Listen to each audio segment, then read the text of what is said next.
ওদেরকে দেখলে শরীর লোম দাঁড়ায় যায়।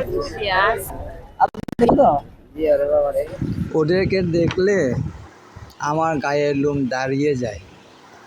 ওদের কি দোষ ছিল প্রতিবন্ধী হয়ে জন্ম নিতে হয়? কেউ হাত নাই, আর কেউ পা নাই, আর কেউ চোখ নাই। আজ বেঁচে থাকার জন্য মানুষের কাছে ভিক্ষা করতে হয়।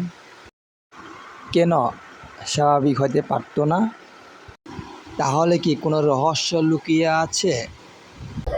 জামাই নাই, বিয়া করছে বিয়া আছে আর দুইটা বিয়ে করছে। দুইটা মেয়ে তাই করে আছে।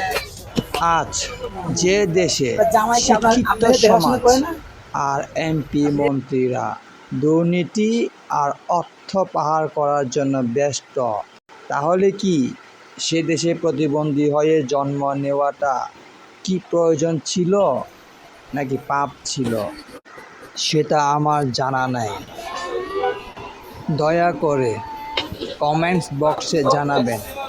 যদি আমার ভিডিও ভালো লাগে তাহলে লাইক কমেন্ট করে দিয়েন। তাহলে আমার ফেসবুক পেজ আর ইউটিউব চ্যানেল সাবস্ক্রাইব বা ফলো করে দিবেন। থ্যাংক ইউ সবাইকে, ভালো থাকবেন। আমার নাম সাসকুল মার্মা বিজয়। হ্যাঁ, আর কথা হবে পরে ভিডিওতে। আচ্ছা।